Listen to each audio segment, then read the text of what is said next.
Dans le cinéma, il est arrivé dans ma vie à travers deux paramètres. Le premier, c'est que j'ai la chance de venir d'une famille où culturellement l'art était présent. Mon père était comédien, donc j'ai vécu très jeune dans le milieu théâtral, dans le milieu du texte, dans le milieu de la scène.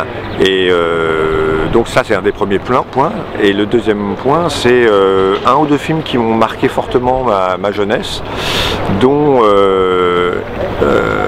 comment s'appelle-t-il ce film? Mais oui, bien sûr, film de David Lynch qui s'appelle Eraserhead, et qui a été rebaptisé quelques années plus tard Labyrinth Man, qui est un film en noir et blanc exceptionnel, le premier film de David Lynch, et qui était très étrange. Et c'est à cette époque-là que j'ai vu ce film, j'ai eu une révélation en me disant oui, le cinéma peut être très particulier, on peut en faire une œuvre spécifique, une œuvre unique, et on peut surtout s'amuser avec la lumière et le cadre. C'est une espèce de révélation. Voilà. Alors déjà, le terme directeur de la photographie, ça me gêne un tout petit peu parce que ça fait penser à un monsieur installé dans un bureau et qui dirige la photographie, en l'occurrence quelle photographie. Donc il y a d'autres termes pour raconter notre métier, chef opérateur de l'image. J'aime bien le terme anglais qui dit cinématographeur, parce que ça raconte bien qu'on est des filmmakers, c'est-à-dire on est dans le mouvement, parce que la photographie ça a une connotation plus figée. Voilà. Le chef opérateur, c'est celui qui est le plus proche en termes de collaboration du réalisateur et qui va mettre en image les désirs et les envies d'un metteur en scène qui lui aussi est un cinéaste. Hein. Le metteur en scène a bien évidemment son mot à dire, hein, ne serait-ce que sur les intentions visuelles et formelles du film. Mais le poste consiste en fait à gérer les intentions artistiques visuelles, de lumière, contraste, couleur et intention de placement de caméra sur les scènes du film. En fait, pendant des années, il n'a pas tellement évolué parce que le modèle argentique, ce que j'appelle argentique, c'est-à-dire le modèle sur la pellicule, Kodak, Fuji, Agfa, était un modèle qui était connu depuis la nuit des temps, mis à part que ça avait évolué dans la sensibilité des pellicules, mais on avait un modèle très figé, ce qui fait que pendant des années, la forme de filmage qu'on avait était connue, elle était modélisée avec ce qu'on appelle un workflow, c'est-à-dire un processus technique très classique et pas très compliqué, mais qui appartenait vraiment qu'au directeur de la photo.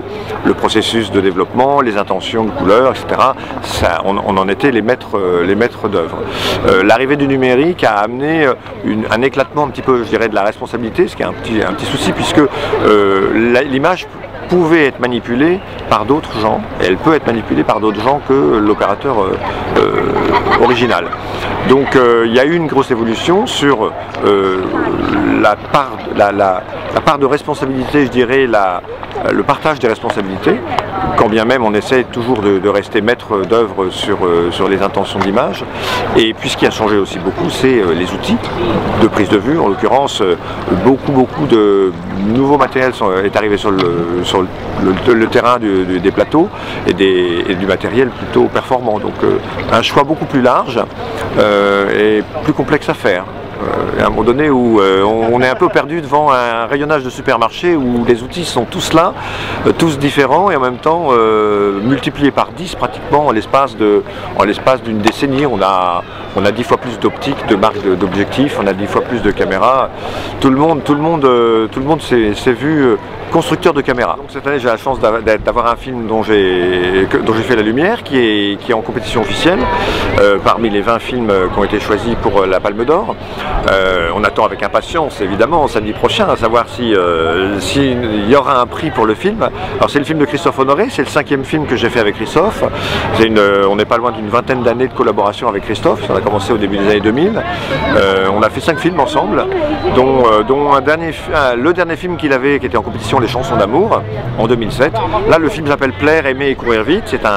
C'est un film personnel de Christophe qui relate une histoire d'amour dans les années 90, au moment des années SIDA, dans le milieu étudiant et le milieu parisien artistique.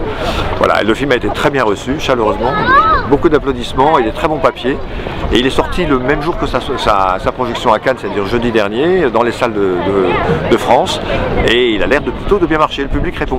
Je pourrais emmener juste une caméra avec un objectif. C'est ce que j'ai fait sur le film de Christophe Honoré. Hein. J'ai pris un seul objectif, une seule pellicule, puisque c'est tourné en 35 mm, et on a pris un minimum d'outils pour aller dans l'épure. Donc si vous m'emmenez sur votre court-métrage, je pourrais vous emmener en effet avec un très peu de matériel, comme je pourrais partir avec la technologie la plus moderne. Ça dépend beaucoup des intentions de mise en scène.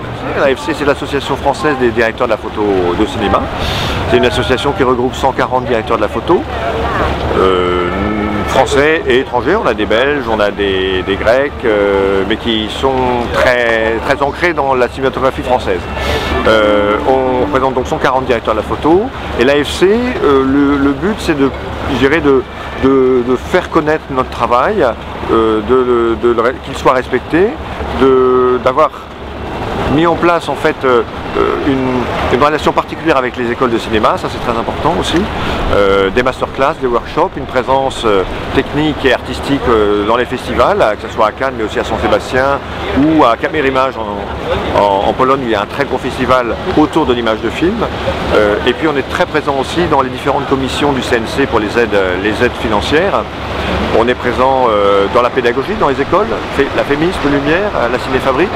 Il y a beaucoup de pédagogie, beaucoup d'envie de partager notre savoir-faire avec les étudiants. Puis dernier point, on a aussi un gros moment dans l'actualité de l'AFC qui est le micro-salon, qui a une période au mois de février où il y a une semaine d'événements autour des nouvelles technologies et du matériel de nos associés qui sont associés membres de l'AFC, qui sont les industries techniques françaises.